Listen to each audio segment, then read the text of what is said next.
Avez-vous déjà eu le sentiment que Dieu était occupé à autre chose quelque part dans l'espace infini, tandis que vous vous débattiez tout seul avec vos problèmes? L'émission de ce jour va vous faire découvrir, grâce à un projet surprenant révélé dans la Bible, que rien n'est plus éloigné de la vérité.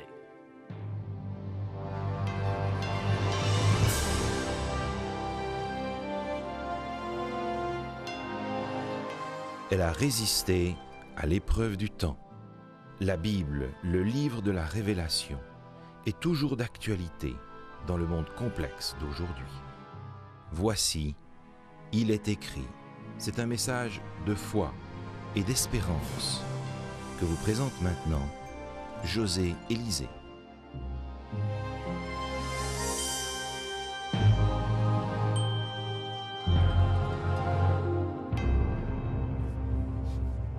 On raconte l'histoire d'une petite fille obligée de passer la nuit dans un abri anti-aérien pendant que les bombardiers de la Luftwaffe pilonnaient Londres. Son père la plaça dans son lit, déposa un baiser sur son front et éteignit la lumière. Couchée dans l'obscurité, elle entendait les bruits terrifiants des bombardements au-dessus de sa tête. L'obscurité était oppressante. Elle ferma les yeux et serra convulsivement sa poupée contre elle. Mais la terreur de la nuit finit par l'emporter. « Papa, es-tu là? »« Oui, chérie, papa est juste à côté de toi. Ferme tes yeux et dors, ma chérie. » Elle tira les couvertures jusqu'à son menton, tentant de dessiner mentalement la silhouette de son père dans l'obscurité. Elle ferma les yeux avec conviction et tenta de s'endormir. Enfin, « Papa, tu es encore près de moi? »« Oui, ma chérie. Papa est toujours là. Tout va très bien se passer. Ferme les yeux et endors-toi. » Que c'était rassurant d'entendre la voix de son père. Elle se sentit mieux pendant quelques instants, mais l'obscurité finit par ramener son cortège de terreur. « Papa, oui, ma chérie, je suis toujours là. Qu'est-ce qui se passe? Papa, je me demandais si ton visage était tourné vers moi. »« Bien sûr, ma chérie, mon visage est tourné dans ta direction. » Et la petite fille s'endormit paisiblement. Revenons maintenant plusieurs millénaires en arrière. Adam se tient à l'orée du Jardin d'Éden, épuisé par une journée de dur labeur. La sueur perle sur son front, tandis que le soleil couchant le force à cligner des yeux. D'un revers de la main, il s'éponge le front et ne peut s'empêcher de voir les ampoules de ses paumes provoquées par le bois rugueux qui sert de manche à sa herse primitive. Comment ai-je pu me laisser avoir ainsi? Pourquoi ai-je abandonné un tel paradis pour ne récolter que des cales aux mains? En contemplant le Jardin d'Éden par-dessus son épaule, il se sent envahi par un immense dégoût de lui-même. Son potager n'a rien de comparable à la beauté et à la richesse de l'Éden. Il se penche, prend dans sa main une poignée de terre qu'il laisse couler entre ses doigts fatigués. Au lieu de vivre éternellement, il ne serait bientôt plus qu'une poignée de poussière lui aussi. Il avait déjà connu la douleur de rendre à la terre un cadavre, celui de son fils puiné, la première victime du péché. Le pire, c'était le sentiment de culpabilité qui l'envahissait à chaque fois qu'il y pensait. Si seulement il s'était détourné de la tentation et avait dit non à la rébellion contre Dieu. Il regarda à nouveau en direction du Jardin d'Éden et une lumière éclatante frappa son regard.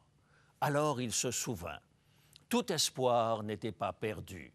Dieu voulait lui rendre ce jardin qu'il avait perdu. Bien entendu, je ne jurerai pas que les choses se soient passées exactement comme cela. Mais mon évocation n'est certainement pas très éloignée de la réalité. Je crois qu'Adam a dû réfléchir longuement après avoir été chassé du paradis terrestre. Imaginez le contraste entre le Jardin d'Éden et la terre qui maintenant produisait des ronces et des épines. la joie laissant la place à la tristesse et la vie éternelle se transformant en un chemin aboutissant à la mort. Je me suis souvent demandé, en méditant sur les premiers chapitres de la Bible, ce qu'aurait pu être la réaction d'Adam lorsque, pour la première fois après le péché, il s'est retrouvé en face de Dieu. C'était la première fois de l'histoire de l'humanité que le sentiment de peur apparaissait. Et c'était également la première fois que quelqu'un sentait la nécessité de se cacher loin de la face de Dieu. La Bible nous en parle en ces termes dans Genèse chapitre 3 et le verset 8. Genèse chapitre 3, verset 8. Alors ils entendirent la voix de l'Éternel Dieu qui parcourait le jardin vers le soir. Et l'homme et sa femme se cachèrent loin de la face de l'Éternel Dieu, au milieu des arbres du jardin. Mais l'Éternel Dieu appela l'homme et lui dit, « Où es-tu » Il répondit, « J'ai entendu ta voix dans le jardin et j'ai eu peur, parce que je suis nu et je me suis caché. » Je suis persuadé que Dieu pouvait très bien voir Adam recroquevillé derrière son buisson. Mais Dieu va quand même poser la question, car l'intégrité même de sa famille a été touchée. « Qu'as-tu fait ? Pourquoi te caches-tu » demande-t-il à Adam. Je sais que le premier péché a brisé le cœur de Dieu. En considérant les générations à venir, Dieu pouvait voir les funérailles qui se succéderaient au fil des millénaires à cause de la rébellion de nos premiers parents. Il pouvait voir la maladie, la souffrance, la pauvreté, la solitude et la violence. Il pouvait voir la race humaine sevrée de son Père céleste, et cette vision de l'avenir de notre planète lui brisait le cœur, car il ne nous avait pas créés pour que nous connaissions une existence misérable. La Bible dit qu'Adam et Ève furent chassés du jardin d'Éden. C'était l'unique solution, car si nos premiers parents avaient continué à avoir accès à l'arbre de vie dans leur état de péché, leur rébellion se serait perpétuée indéfiniment et la souffrance humaine aurait été éternelle. Il fallait donc qu'ils n'aient plus accès au paradis. De plus, les habitudes de vie et la nature même du labeur humain allaient connaître de profondes mutations. La Bible dit que la terre serait maudite à cause du péché. Lorsque nos premiers parents ont succombé au péché, Dieu a pris les mesures qui s'imposaient pour limiter les dégâts. Il a mis en place un nouveau schéma de fonctionnement, certes très éloigné du projet d'origine, mais indispensable pour que la vie puisse continuer sur terre. Il posa des barrières qui éviteraient que nous ne glissions irrémédiablement vers les profondeurs infinies de la dépravation. Il mit en place des moyens ingénieux pour que nous ne soyons plus en mesure de nous laisser aller à la tentation, car il savait que nous aurions à faire face à des schémas destructeurs qui auraient pu faire de notre planète un repère peuplé uniquement de démons. Adam et Ève découvrirent hors du jardin une vie pleine de casse-tête. Mais tandis que les portes du paradis terrestre se fermaient derrière eux, Dieu établit un rappel indicible de son intention de restaurer le paradis perdu grâce au sacrifice de son Fils. Genèse, chapitre 3 et le verset 24. C'est ainsi qu'il chassa Adam et il mit à l'orient du jardin d'Éden les chérubins qui agitent une épée flamboyante pour garder le chemin de l'arbre de vie. Pourquoi Dieu perd-il son temps à poster des anges aux portes de l'Éden? Il aurait été si simple d'ôter le jardin de la terre. Pourquoi se donner ce mal? L'objectif était d'empêcher l'homme d'avoir accès à l'arbre de la vie et de vivre éternellement après le péché. Nous n'avons pas besoin d'un dessin pour comprendre toute la souffrance qu'un être humain est appelé à endurer dans une vie de 70 ou de 80 ans. Qu'en aurait-il été si nous avions dû subir éternellement la souffrance d'une vie toujours identique à elle-même? Je frémis à l'idée d'une méchanceté humaine exempte de limites dans le temps. Un Hitler éternel, ça vous tente? Bien qu'il ait pu simplement faire disparaître l'arbre de vie, Dieu choisit de faire passer un message essentiel à nos premiers parents, grâce aux 2 anges placés à l'entrée du Jardin d'Éden. Remarquez que le texte ne précise pas que les anges avaient pour fonction d'interdire à l'homme d'accéder à l'arbre de vie, mais plutôt celui de garder le chemin qui y conduisait. Dieu ne rejetait pas la race humaine, mais il mettait en place un moyen pour le sauver. Genèse chapitre 3 et le verset 24. Ce verset semble indiquer que Dieu a établi sa demeure dans le lieu où Adam et Ève pouvaient le voir, comme s'il voulait leur dire qu'ils n'avaient pas perdu le désir de communiquer avec eux malgré leur révolte contre lui.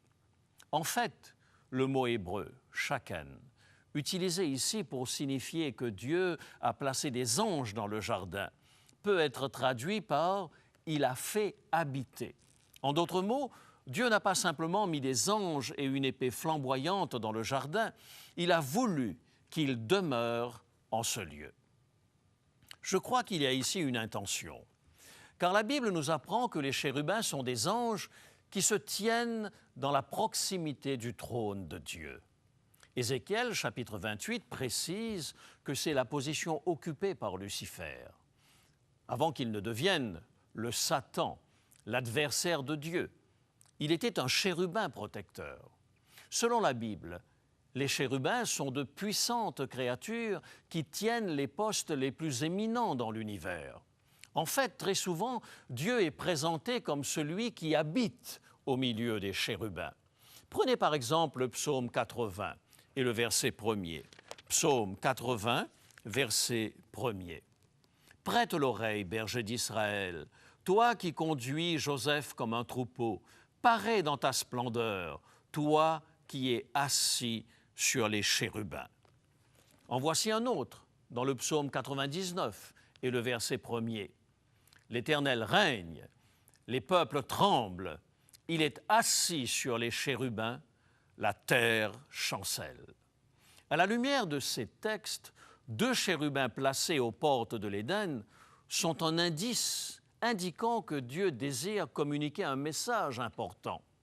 Lorsque le peuple d'Israël construisit l'Arche de l'Alliance, il la recouvrit d'une plaque d'or massif connue sous le nom de propitiatoire. Et la Bible nous apprend qu'au-dessus du propitiatoire se trouvaient 2 anges ou chérubins qui recouvraient de leurs ailes le propitiatoire. En d'autres mots, ils étaient des chérubins protecteurs, la position que Lucifer occupait au ciel avant sa rupture d'avec Dieu. Dans le sanctuaire de l'Ancien Testament, la présence de Dieu se manifestait littéralement entre les 2 chérubins au-dessus du propitiatoire. C'est ce que déclare le livre de l'Exode, au chapitre 25 et le verset 22. Exode, chapitre 25 et le verset 22. « C'est là que je me rencontrerai avec toi, du haut du propitiatoire, entre les 2 chérubins, placés sur l'arche du témoignage. Je te donnerai tous mes ordres pour les enfants d'Israël. » L'Arche de l'Alliance et son propitiatoire étaient une représentation tangible du trône de Dieu tout au long de la période durant laquelle Israël séjourna dans le désert. C'était en ce lieu que le Dieu infini était le plus proche de son peuple. C'est de ce lieu qu'il donnait ses directives au peuple et qu'il recevait les requêtes de ses enfants. Quel rapport avec les chérubins du Jardin d'Éden? Bien plus grand que vous ne l'imaginez. Rassemblons les pièces du casse-tête. Lucifer était un chérubin protecteur, c'était la position qu'il occupait au ciel avant sa révolte. Dieu est décrit plusieurs fois dans la Bible comme étant celui qui habite au milieu des chérubins. Au-dessus du propitiatoire qui recouvrait l'arche de l'Alliance se trouvaient 2 chérubins. Et n'oublions pas que cette arche était construite selon le modèle que Dieu lui-même avait donné à Moïse sur la montagne. La Bible affirme que l'arche était une copie de quelque chose qui se trouvait dans le ciel lui-même. Dans le livre de l'Apocalypse, Jean voit en vision les cours célestes et il le décrit de manière impressionnante. Apocalypse chapitre 11 et le verset 19. « Et le temple de Dieu dans le ciel fut ouvert, et l'arche de son alliance apparut dans son temple. Dans le langage biblique, une alliance et un testament sont synonymes. Ces deux mots sont d'ailleurs employés pour décrire les deux parties de votre Bible, l'Ancienne et la Nouvelle Alliance, ou l'Ancien et le Nouveau Testament. Jean a donc vu en vision qu'il existait au ciel une arche de l'Alliance, tout comme il y en avait une dans le temple terrestre. Cette arche n'était rien d'autre que le trône de Dieu, le lieu où se manifestait sa présence. Revenons quelques instants au Jardin d'Éden. Les chérubins sont des êtres qui se tiennent dans la proximité du trône de Dieu. Dieu demeure au milieu des chérubins. En conséquence, les anges aux épées flamboyantes que Dieu avait placées aux portes du Jardin d'Éden étaient une manifestation de la présence de Dieu. La racine du mot hébreu qui a donné le mot shaken est la même que celle du mot hébreu shekinah. Vous ne trouverez pas ce mot dans la Bible, mais ce mot était utilisé par les anciens hébreux pour décrire la présence glorieuse de Dieu. C'est un mot qui désigne plus particulièrement la demeure de Dieu au milieu de son peuple. La shekinah n'était rien de moins que la présence même de Dieu. Aussi, lorsque la Bible déclare de manière littérale que Dieu plaça deux anges agitant une épée flamboyante aux portes de l'Éden, elle nous transmet une information d'une importance vitale. Non seulement il y a eu effectivement une arche de l'Alliance dans le sanctuaire du désert, mais de plus il existait une telle structure dans le Jardin d'Éden également. Voici ce qu'a écrit le théologien calviniste Hugh Martin à ce sujet. Et bien que le vocabulaire soit un peu passé, le texte n'a rien perdu de sa vigueur. L'expression de l'adoration, à l'époque primitive qui a suivi immédiatement la chute, a vu la sacralisation de certains particularismes quant au lieu où le nom de Jéhovah était invoqué.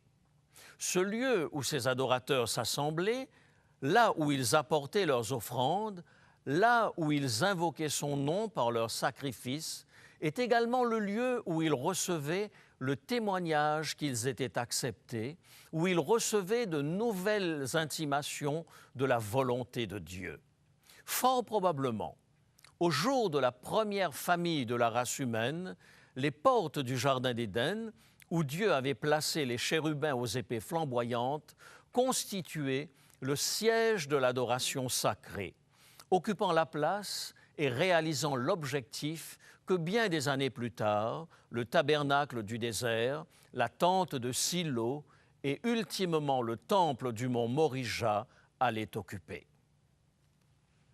Voici le commentaire des célèbres théologiens Jamieson, Fawcett et Brown sur ce passage de la Genèse. Ce passage devrait être traduit ainsi. « Et il fit sa demeure entre les chérubins à l'est du Jardin d'Éden, et un feu dévorant, ou Shekinah, se manifestait pour garder le chemin de l'arbre de la vie. » Tel était le mode d'adoration établi par Dieu, pour manifester sa colère à l'encontre du péché et pour révéler à l'homme le chemin de la vie et la porte d'accès à Dieu grâce à la médiation du Sauveur promis. Impressionnant, n'est-ce pas? C'étaient les mêmes symboles qui allaient se retrouver plus tard dans le tabernacle du désert et dans le temple. Dieu dit « C'est là que je me rencontrerai avec toi, du haut du propitiatoire, entre les deux chérubins. » Dieu lui-même manifestait sa présence aux portes de l'Éden.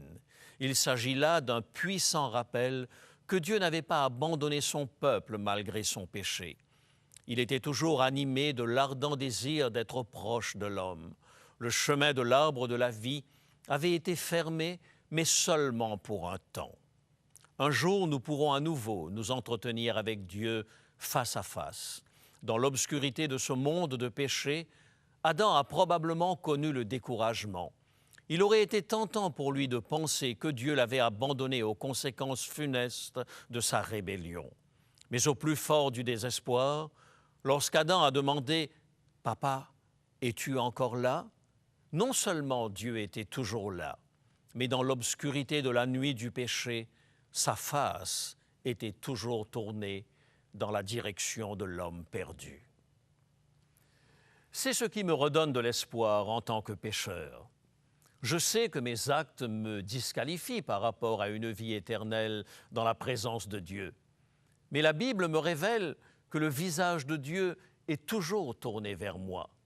Non seulement il était présent dans le Jardin d'Éden, mais il est présent aujourd'hui dans sa parole. Il a insufflé sa puissance créatrice dans ce livre et il me parle d'espérance à chaque fois que je l'ouvre. Lorsque je regarde à la croix de Jésus, je découvre le même Dieu attentionné. Je constate qu'il ne m'a pas abandonné et que sa face est toujours tournée dans ma direction. Il est possible que vous ayez le sentiment aujourd'hui que vous avez dépassé les bornes. Il est possible que vous ayez le sentiment que vos actes vous enlèvent toute chance d'établir une relation avec Dieu.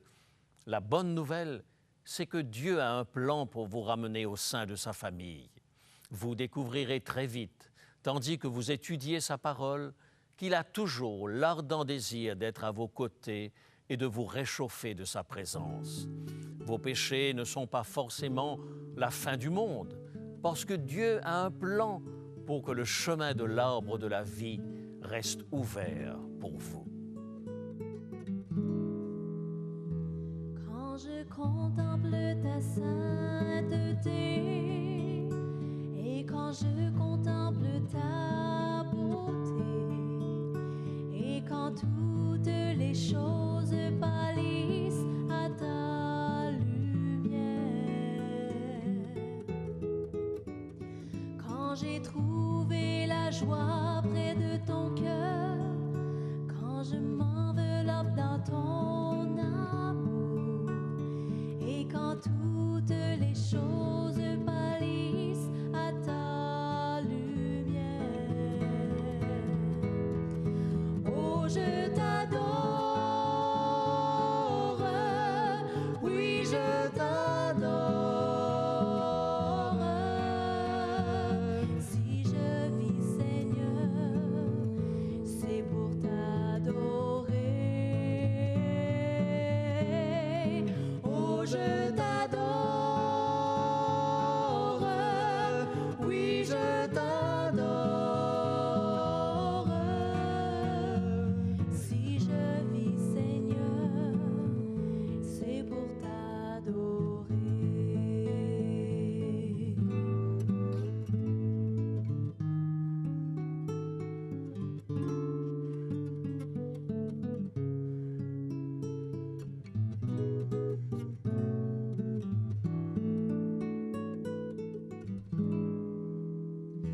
Quand je contemple ta sainteté et quand je contemple ta beauté et quand toutes les choses pâlissent à ta lumière,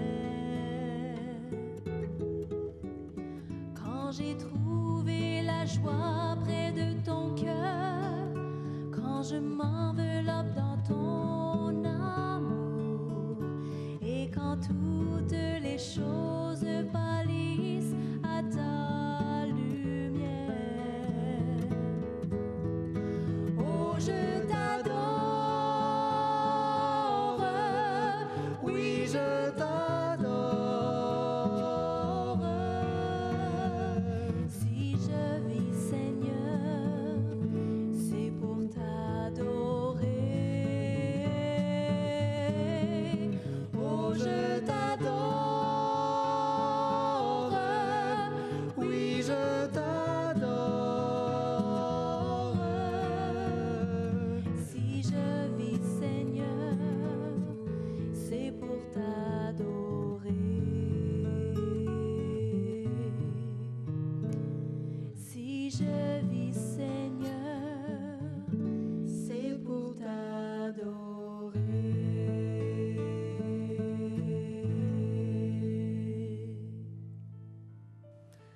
Qu'est-ce qui vous bloque aujourd'hui? Y a-t-il des choses dans votre vie qui semblent être sans espoir? Vous demandez-vous si Dieu peut entendre vos prières? Aujourd'hui, vous pouvez être assuré, au-delà de tout doute, que le visage de votre Père céleste est toujours tourné dans votre direction. Prions ensemble. Père céleste, tu ne t'es pas détourné de nous lorsque nous avons péché. En fait, tu nous as donné des signes évidents, grâce au propitiatoire, que tu désires toujours être proche de nous. Nous te demandons de nous pardonner nos péchés et de nous attirer tout près de toi. Nous te le demandons au nom de Jésus. Amen.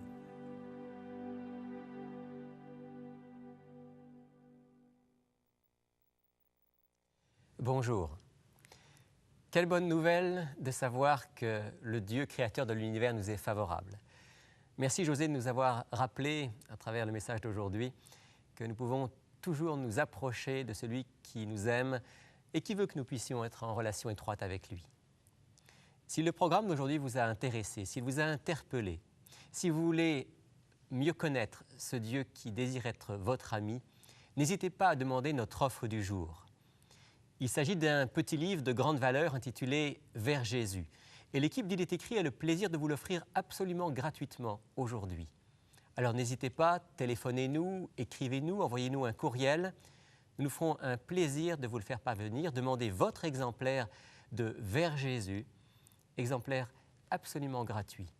Voici maintenant comment vous pouvez rentrer en contact avec nous. Je vous souhaite une bonne semaine. À bientôt. Pour demander l'offre du jour, composez maintenant le 514-729-3515 pour la région de Montréal ou utilisez notre ligne sans frais 1-866-729-3515 si vous êtes de l'extérieur de Montréal. Il est possible que toutes nos lignes soient occupées au moment de votre appel. Dans ce cas, composez à nouveau. Mentionnez clairement le titre de l'offre demandée et parlez lentement afin que nous puissions bien noter vos noms, adresses et numéros de téléphone. Je vous rappelle que vous pouvez vous procurer pour une somme modique les DVD, cassettes vidéo et audio de nos émissions. Vous pouvez aussi nous écrire à l'adresse qui apparaît sur votre écran. Il est écrit Case postale 99, succursale Rosemont, Montréal, Québec, H1X 3B6. Nous vous invitons également à consulter notre site web au www.iletécrit.tv. Mes amis, nous voici parvenus au terme de l'émission de ce jour. Mais d'ici la semaine prochaine, souvenez-vous, il est écrit « L'homme ne vivra pas de pain seulement, mais de toute parole qui sort de la bouche de Dieu ».